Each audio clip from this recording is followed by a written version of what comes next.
What's your first impression of a Vietnamese coffee? It's really good. We're definitely buying some to take home. It's kind of like, I don't know, it's got condensed milk in it. It's like espresso and goodness. Our first banh mi in Vietnam. It's fucking gorgeous. Wow. Bread, pork, coriander, vegetables. That's good. Yeah? How does it compare to Canadian banh mi?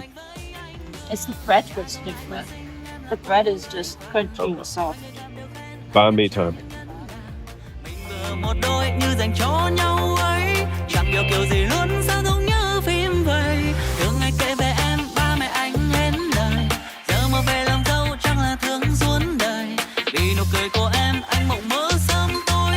Vừa gặp lần đầu tiên anh đã say mê rồi.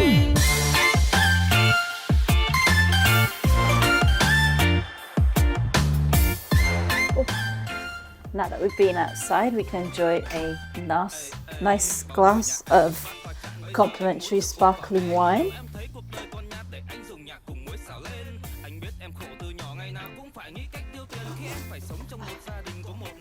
And probably enjoy that in the bathtub.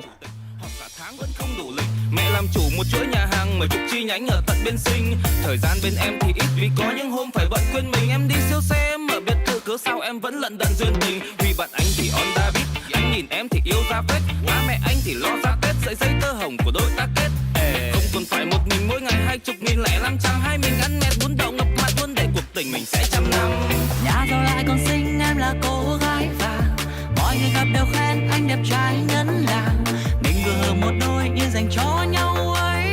Chẳng hiểu kiểu gì luôn sao giống như phim vậy. Thường ngày kể về em ba mẹ anh hết lời. Giờ mà về làm dâu chắc là thương suốt đời. Vì nụ cười của em anh mộng mơ sớm tối. Vừa làm lần đầu tiên anh đã say mê rồi. Oh, hello there. Oh, hello. You're enjoying the Ha Long Bay view? I am indeed. It's beautiful. We went up hiking to the... To Top Island and went hiking to the top. Well, it's climbing stairs, 420 stairs. Yeah. With a bunch for the people. Yeah. Would you recommend? Yeah, I'd probably say stay on the boat, to be honest. Yeah, we probably should have stayed on the boat. It was a nice view, but it was busy as hell, and it was a bit too scary busy. going up and down.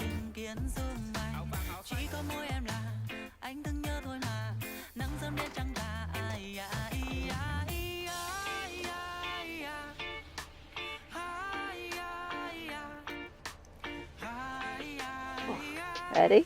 Yeah. Ooh, you did very well. Smells pretty good. Ooh. Cheers.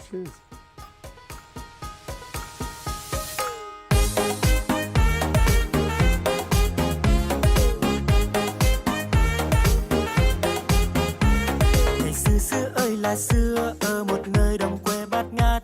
Nhà kia có hai They're small caves, we should be fine. Here we go.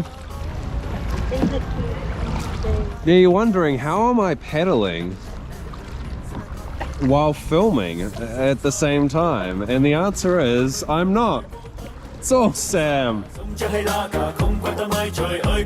lửa tấm lấy hết cá tôm một mình cá mấp ôm chuyến không về nhà tâm ơi chớ lo hạnh phúc sẽ đến với người thật thà.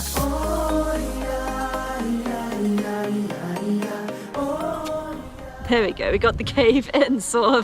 Got the. I should probably look like I'm doing something. You should do something. I contribute. See, I contribute. Bông bông bông bông bông bang bang lên ăn cơm vàng cơm bạc nhà ta. Bông bông bông bông bông bang bang chớ ăn cơm hầm cháo hoa nhà người. Bông bông bông bông bông bang bang lên ăn cơm vàng cơm bạc nhà ta. Bông bông bông bông bông bang bang chớ ăn cơm hầm cháo hoa nhà người.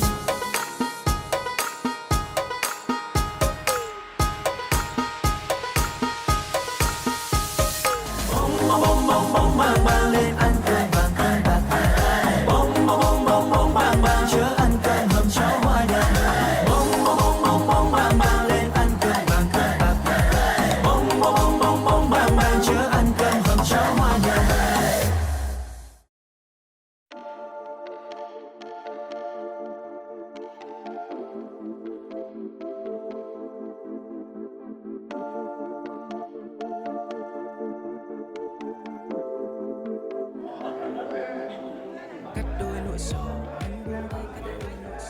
Big cave. Big cave.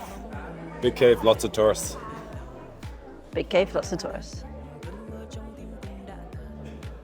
Oh, what the hell? Random ass cat. It's Cave cat. cave cat. Muốn quên một bóng hình em để lại trong tim. Anh không thể đếm đã có bấy nhiêu đêm phải kiếm thêm một lý do cho cuộc tình không tên. Anh đã thức xuyên đêm, anh đã cố gắng để quên em, nhưng anh biết trong con tim anh không đành. Màn đêm xuống muốn buông tay, sầu răng kín nỗi nhớ đong đầy. Anh đang chất dần ngày từng ngày em ơi.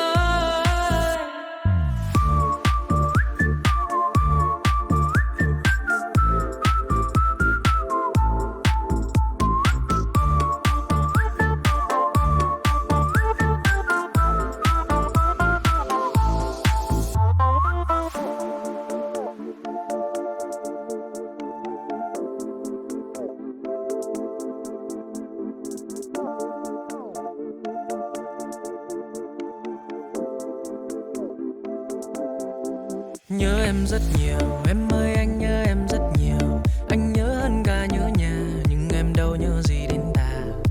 Lúc yêu chẳng hiểu, khi chia ly sẽ đau rất nhiều. Đau đến trong tận linh hồn và cuộc đời một màu băng giá. Em ơi anh muốn mỗi tối đến hành động phải thất tình. Muốn quên một bóng hình em để lại trong tim. Anh không thể đếm đã có bấy nhiêu đêm phải kiếm thêm một lý do cho cuộc tình không tên. Anh đã thức xuyên đêm, anh đã cố gắng để quên em, nhưng anh biết trong con tim anh không đành. Màn đêm xuống muốn buông tay, sầu răng kín nỗi nhớ đong đầy. Anh đang chất dần ngày từng ngày em